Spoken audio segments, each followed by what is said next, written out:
Law of purity. Means इसमें देखेंगे कि जो गैमेट्स का सेग्रीगेशन कैसे होता है और इसमें प्योरिटी किस टाइप से हम उसको जानेंगे, तो उसके बारे में स्टडी करेंगे। तो this law is based on the monohybrid cross. Monohybrid cross means इसमें टू कॉन्ट्रास्टिंग कैरेक्टर्स लेंगे, लॉन्ग प्लांट और ड्वार्फ प्लांट, केवल ये लेंगे इसमें, ठीक है। वन कॉन्ट्रास्टिंग कैरेक्टर्स जो है, ठीक। तो इसमें क्या है, ये according to this law during gametes formation means ये गैमेट फॉर्मेशन के दौरान क्या होता है, according to this law during gamete formation from F1 generation hybrid plant or heterozygous both the alleles are got separated from each other and go into separate gametes, hence it is known as law of segregation or law of purity of gametes। means इस law के अंदर ये जो है यानी समझाने का try किया है कि इसमें F1 जनरेशन के अंदर जो गैमेट्स बनते हैं, इसमें फॉर्मेशन ऑफ F1 जनरेशन के अंदर जो गैमेट्स का फॉर्मेशन होता है वो बहुत सेपरेट होते हैं, एक दूसरे से सेपरेट होते हैं और सेपरेट गैमेट्स के अंदर वो चले जाते हैं, उनका कोई इसी पर एक दूसरे पर कोई इफेक्ट नहीं रहता है, दोनों साथ में रहते हैं। F1 जनरेशन के अंदर लॉन्ग प्लांट, लॉन्ग और ड्वार्फ दोनों कैरेक्टर्स सेम उसी के अंदर वन प्लांट सेम प्लांट में रहते हैं लेकिन एक दूसरे को इफेक्ट नहीं करते हैं। इसमें देखेंगे, इसलिए इसको कहेंगे known as law of segregation और law of purity of gametes. तो देखेंगे इसमें F1 जनरेशन देखो इस तरह क्या है, long plant homozygous capital T cross with dwarf plant homozygous small t and gamete formation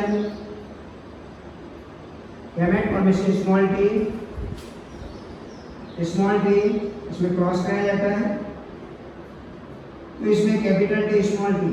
ये प्लांट ये है F1 generation. F1 generation we got all plant is long 100% long plant obtained. Then in F1 generation the formation of gametes is separate to each other, एक दूसरे से separate हो जाते हैं, इसमें एक दूसरे से सेपरेट हो जाते हैं, तो ये F1 जनरेशन के होते हैं। अब इसका जो गैमेट्स बनते हैं, मेल एंड फीमेल वाले जो गैमेट्स बनते हैं, कैपिटल T स्मॉल t, ये बने, ये गैमेट्स फॉर्मेशन होता है। तो इसका हम यदि क्रॉस करेंगे यहाँ पर मेल फीमेल, इसका हम क्रॉस कराएंगे, ये गैमेट्स जो बने F1 जनरेशन के अंदर ये गैमेट्स फॉर्मेशन हुआ, ये गैमेट्स F1 जनरेशन के अंदर ये गैमेट्स का फॉर्मेशन हुआ, इसके बीच में हम क्रॉस कराएंगे तो क्या होगा, देखेंगे ये capital T pure tall plant, capital T small t hybrid tall plant, capital T small t hybrid tall plant small t and small t pure dwarf plant. Then we get the ratio of phenotype and genotype. Ratio of phenotype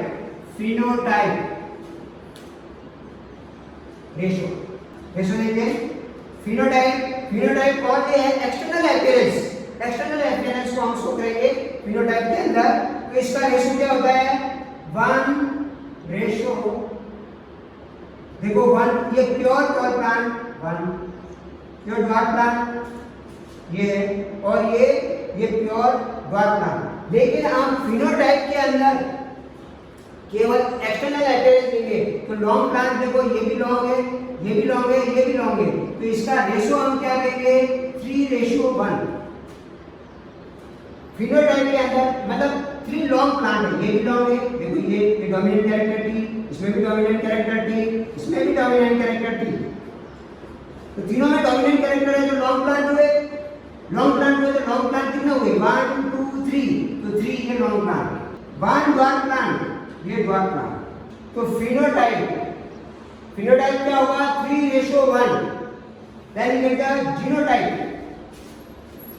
genotype, इसका genotype ratio देखो, genotype ratio के अंदर pure hybrid ये हम इसमें show करेंगे, genetic constitution को लेंगे जिसमें देखो प्योर, पहले तो प्योर देखेंगे, प्योर टॉल प्लांट कौन सा है, कितने हैं ओनली 1, तो 1।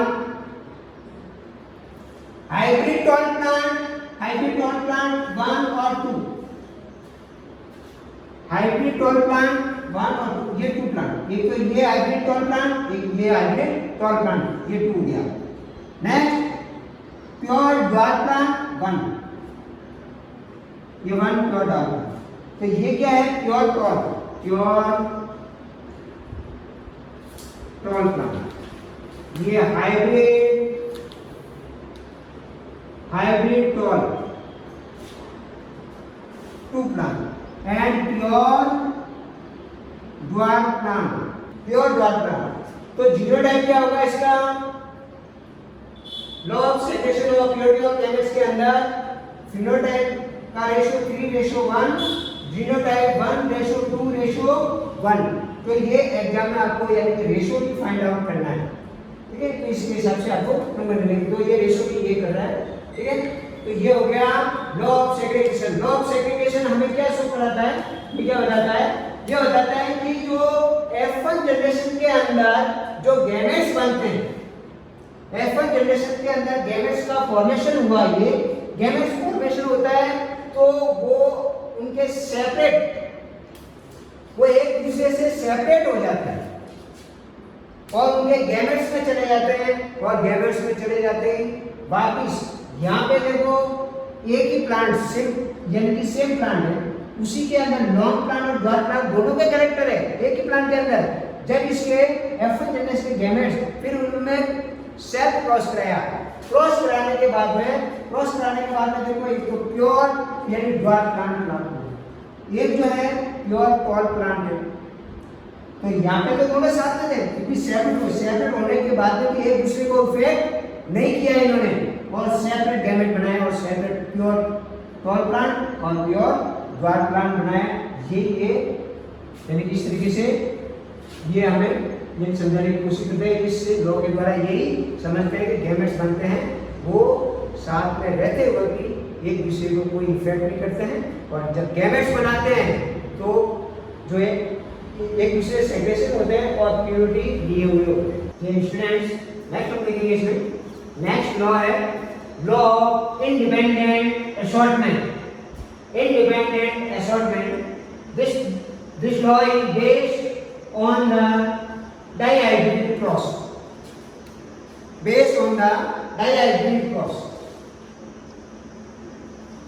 In this law, we take the two contrasting characters, yellow, gray, shade colors and different type के two contrasting characters इसमें लेंगे।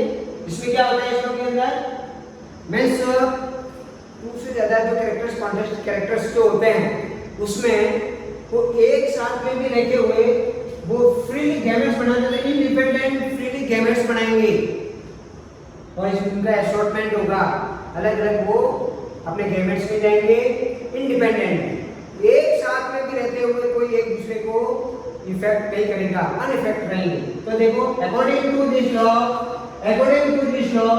a two plant having two or more contrasting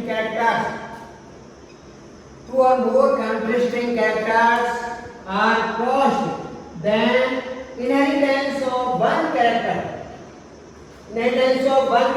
is remained unaffected by the other that is alleles of each characters not only get separated but also behave independently from each other or assorted independent. Hence this law is known as independent assortment. इसके अंदर to और उससे ज्यादा जो contrasting characters इसके अंदर include किए जाते हैं, जो रिमेन वो साथ साथ में रहते हैं बट अनअफेक्टेड, एक दूसरे को इफेक्ट नहीं करते हैं, और उनके जो एलिस जो होते हैं वो गेट सेपरेटेड नहीं होते but behave as a independently behave करते हैं। और इस तरीके से इस लॉ को कहेंगे लॉ ऑफ इनहेरिटेंस असॉर्टमेंट। तो इसको हम कुछ जो है तो टू कॉन्ट्रास्टिंग कैरेक्टर के बेस पे हम इसको एक्सप्लेन करेंगे, इसको यानी कि समझेंगे कैसे, ठीक है। तो टू देखो इसमें तो parents hybridization between two parents which characters है येलो राउंडेड शीट लेते हैं, जो शीट कैसे है येलो, उसका कलर येलो और वो बिल्कुल राउंडेड। नेक्स्ट जो पेरेंट है उसका शीट आप लेंगे ग्रीन शीट ग्रीन है, और रिंग मतलब यानी कि इसमें इस तरीके से देखते हैं रिंग होते हैं, ये सिकुड़े हुए ये शीट, और राउंडेड बिल्कुल आर्म्स राउंडेड, तो राउंडेड मींस बिल्कुल राउंड शीट।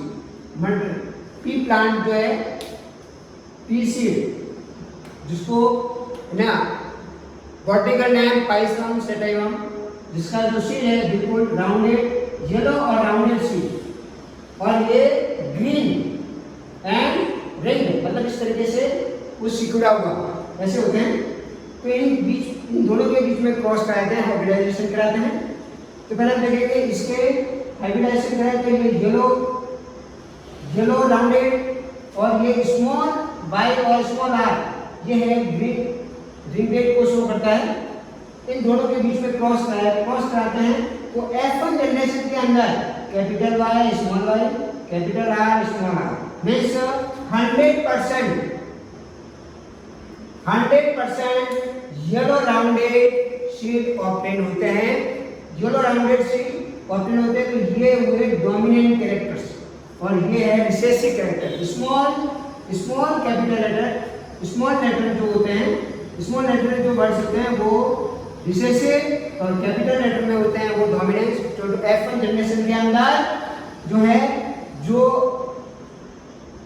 कैपिटल लेटर में लिखा है वो ही डोमिनेंस होंगे, इसलिए सभी जो क्या होंगे all plant are yellow and rounded. then we get the formation during the formation of gametes। तो इसके अंदर देखिए जो गैमेट्स बनते हैं उससे भी Y R capital Y capital R capital Y small Y capital R और स्मॉल वाई स्मॉल आर, ये गैमेट्स बनते हैं। ये डायरेक्टली बुक में दे रखे हैं। तो इसको किस तरीके से ये गैमेट्स बनते हैं इसको हम समझेंगे। यहाँ पर देखिए ये जो है इसमें आप देखते हैं इसमें कि जैसे यहाँ पे गैमेट्स फॉर्मेशन हुआ है, तो ये बुक में दे रखा है किस प्रकार से ये गैमेट्स का फॉर्मेशन हुआ है।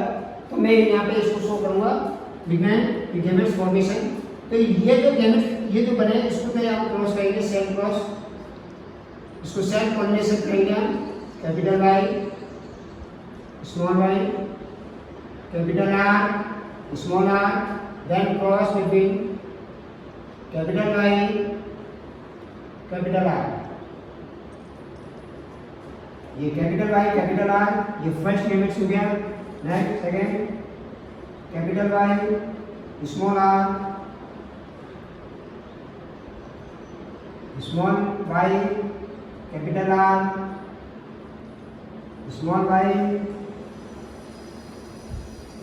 Small R. तो इस तरीके से ये गैमेट्स फॉर्मेशन इस टाइप से होता है। नेक्स्ट देखेंगे इसमें लॉ ऑफ इंडिपेंडेंट असॉर्टमेंट के अंदर ये गैमेट्स बन गए, गैमेट्स का फॉर्मेशन हो गया। अब गैमेट्स का अब इसमें हम करेंगे सेल्फ पॉलिनेशन। ये गैमेट्स का फॉर्मेशन हुआ। अब इसको सेल्फ पॉलिनेशन करेंगे, जिसमें ये डिफरेंट ये जो गैमेट्स बने हैं 4, अब इसका क्रॉस करेंगे तो हम देखेंगे इसमें ये capital Y capital Y capital R capital Y capital R, तो इनका क्रॉस करेंगे तो capital Y capital R Y capital R capital R, तो ये कैसे हुए प्योर राउंडिंग, यानी कि yellow rounding, capital Y capital R yellow rounding हो गई। उसके बाद में देखिए इसका और इसका, तो यहाँ पे कैपिटल वाई कैपिटल आर और स्मॉल आर, इस तरीके से आपको ये ऐसे इन दोनों को यहाँ पे लिखना है। इसको capital Y small Y capital R फिर capital Y small Y capital R small R, ये जैसे ये लिखे वैसे के वैसे ये सब आपको इस तरीके से लिखना है। अभी आप देखेंगे इसका और इसका capital Y capital R small R capital Y small R capital Y small Y capital R small R capital Y small R small R है ये वाला capital Y small Y capital R capital R capital Y small Y capital R small Y capital R capital R. Next देखेंगे इसमें small Y capital R small R.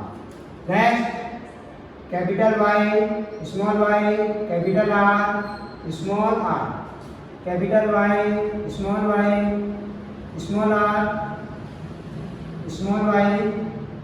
Capital R small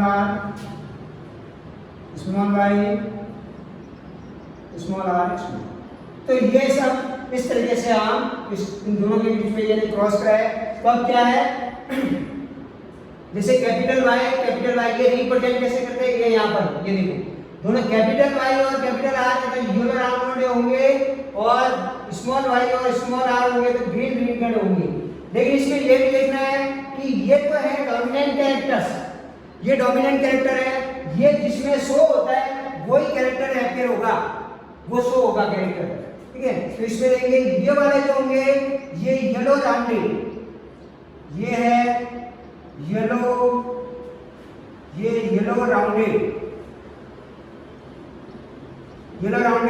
yellow rounded क्योंकि ये हो गया ये capital आ रहा है तो ये भी येलो राउंडेड है, ठीक है।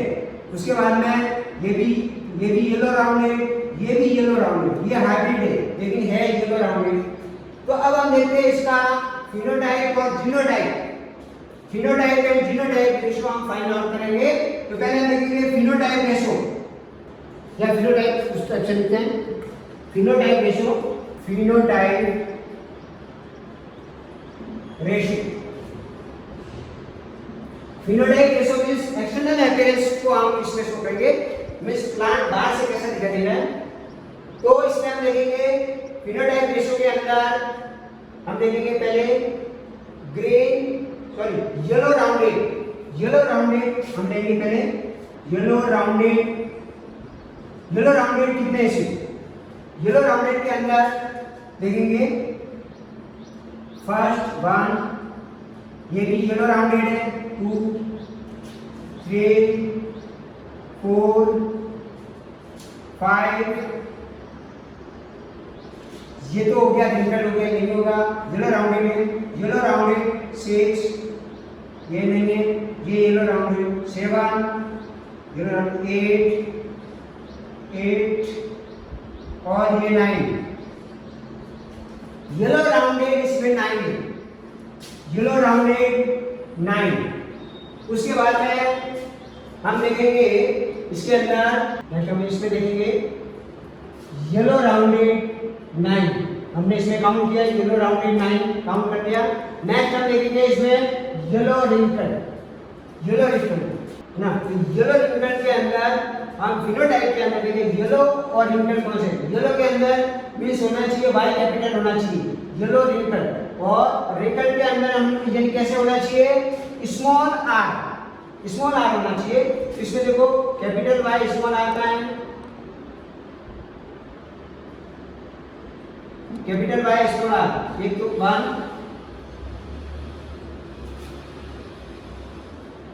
2 capital Y small R, capital Y ये 1 हो गया, ये 2 हो गया, ये हो गया 3।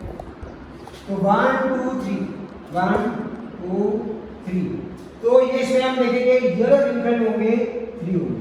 नेक्स्ट हम देखेंगे ग्रीन राउंडेड, ग्रीन का हम देखेंगे इसमें जो है जो ग्रीन के लिए स्मॉल वाई होता है, ग्रीन के लिए स्मॉल वाई और राउंडेड के लिए कैपिटल आर। तो स्मॉल वाई और कैपिटल आर, इसलिए हम देखेंगे स्मॉल वाई और कैपिटल आर का है स्मॉल वाई, जिसमें दोनों स्मॉल वाई होना चाहिए, small Y capital R 1 2 capital R हो गया तो राउंडेड और स्मॉल वाई है तो ग्रीन, ठीक है। तो ग्रीन राउंडेड देखना हमें 1 2, जो पहले का मिटा देते हैं उसको हम ये कर देते हैं 1 2, उसके बाद में ये 3। तो ये भी इसका भी रेशो होगा, ग्रीन राउंडेड भी होंगे 3।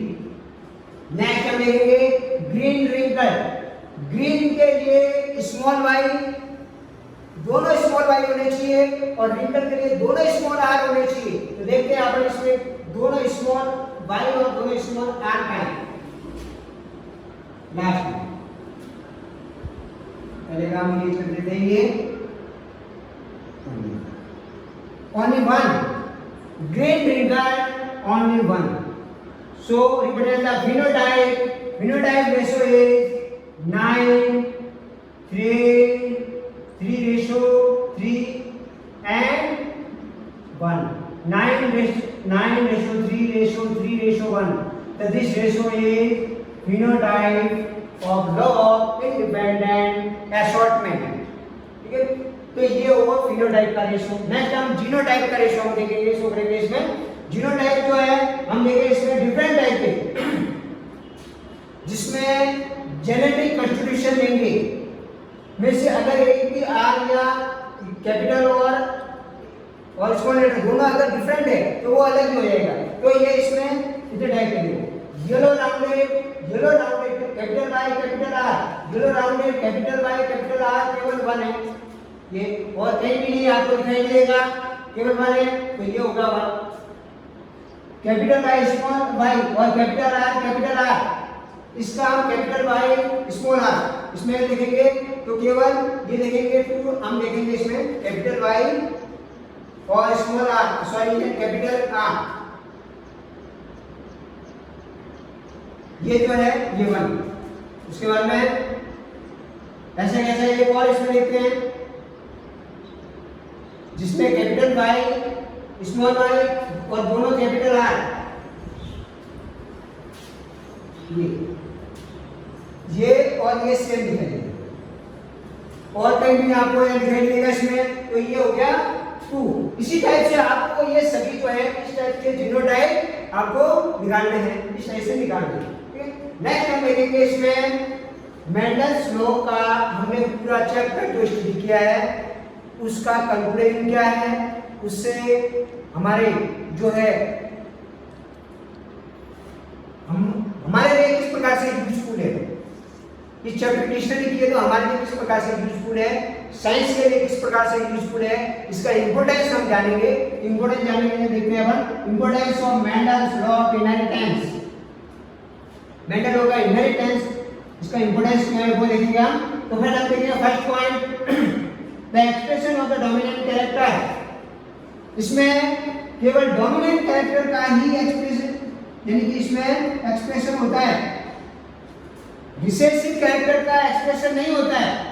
और रिसेसिव कैरेक्टर वो होते हैं जो harmful character, lethal gene, lethal मतलब घातक, जो शरीर के लिए बहुत ही हार्मफुल होते हैं, वो होते हैं रिसेसिव, ठीक है। तो उसको फाइंड आउट करने के लिए हम इस लॉ का हम यानी कि यूज कर सकते हैं जिसमें डोमिनेंट और रिसेसिव कैरेक्टर्स जैसे हीमोफीलिया है, तो हीमोफीलिया के अंदर जो जीन होते हैं वो या रिसेसिव कैरेक्टर्स होते हैं, वो डोमिनेटिंग होते हैं। इस तरीके से इस तरह को उसको फाइंड आउट करके हम उसको यानी कि उसका ट्रीटमेंट कर सकते हैं। नेक्स्ट हम देखेंगे इसमें gene concept is establish law of segregation.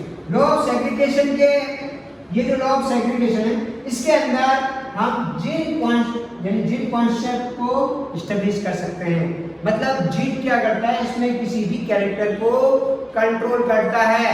Gene के अंदर जो कोई एलिमेंट्स होते हैं जो किसी भी कैरेक्टर को कंट्रोल करता है, तो ये जीन कॉन्सेप्ट एस्टैब्लिश होता है कौन से लॉ के थ्रू, लॉ ऑफ सेग्रीगेशन।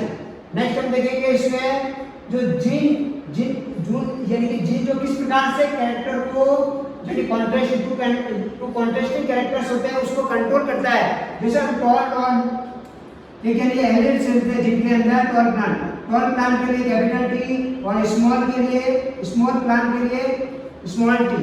तो ये कॉन्ट्रास्टिंग कैरेक्टर्स हो गए जो क्या करता है, ये इनके कैरेक्टर्स को ये क्या करता है, कंट्रोल करता है। तो हम जानते हैं हमारी बॉडी में है, प्लांट में, किसी में भी ये लिविंग थिंग्स के अंदर देखते हैं कोई भी कैरेक्टर जो है कंट्रोल होता है वो केवल जीन से कंट्रोल होता है। नेक्स्ट हम देखेंगे fourth point new character produce in the hybrid offspring. Means जो न्यू प्लांट हम लेंगे उसमें न्यू कैरेक्टर प्रोड्यूस कर सकते हैं। मींस हमारे अंदर यहाँ पे जो देसी यानी कि जो फॉरेन वगैरह जो एक स्पीशीज होती है तो उसमें क्या करते हैं, जो यूजफुल कैरेक्टर या कुछ ऐसे न्यू कैरेक्टर एक सेम प्लांट के अंदर दो डिफरेंट प्लांट है तो उसके दोनों के कैरेक्टर एक सेम प्लांट एक ही प्लांट में हम यानी कि डाल सकते हैं और उससे ऑफस्प्रिंग जो है हाइब्रिड ऑफस्प्रिंग हम जो है ऑब्टेन कर सकते हैं। ऑफस्प्रिंग मींस जो न्यू प्लांट, ठीक है। नेक्स्ट हम देखेंगे इसमें used as characters can be removed and useful characters can be bring together in the same plant। जो used as characters जो होते हैं उसको उस स्पीशीज में से रिमूव कर सकते हैं। मतलब जिसका कोई यानी जो कैरेक्टर यूजलेस है हमारे कोई उपयोग नहीं है तो उसको हम हटा सकते हैं उसको, और जो यूजफुल कैरेक्टर्स जो होते हैं उसको उसी प्लांट के अंदर यानी कि इंक्लूड कर सकते हैं by the Mendel's law. Mendel law के थ्रू ये जो है यूजफुल कैरेक्टर जो है उस स्पीशीज प्लांट के स्पीशीज में डाल सकते हैं अपन। ये कंप्लीट होगा, ये प्रोसेस होगा हाइब्रिडाइजेशन के थ्रू। नेक्स्ट हम देखेंगे 6 point disease resistance and more producing crop plant can be developed. Disease resistance means plant के अंदर डिफरेंट टाइप की डिजीज हो जाती है, डिफरेंट वेदर जो होते हैं उसमें डिफरेंट टाइप की जो डिजीज हो जाती है, उस डिजीज रेजिस्टेंस उस प्लांट को ऐसा बनाया जिससे कोई डिजीज नहीं लगे। तो प्लांट में ऐसे यानी कैरेक्टर डाले जाते हैं जिससे वो डिजीज रेजिस्टेंस हो जाए उसके, और उसकी जो प्रोडक्शन कैपेसिटी है वो भी बढ़ाई जा सकती है, वो डेवलप की जा सकती है प्लांट के अंदर कि वो ज़्यादा से ज़्यादा प्रोडक्शन हो उस प्लांट में ना। इस टाइप से हम ये इसका हमने समझा मेंडल्स लॉ का यानी कि जो इम्पोर्टेंस और इनहेरिटेंस का इम्पोर्टेंट क्या है यानी कि वो मेंडल्स लॉ हमारे कितना यानी यूजफुल है, कितना इम्पोर्टेंस है, इस पॉइंट के थ्रू हम उसको बता सकते हैं।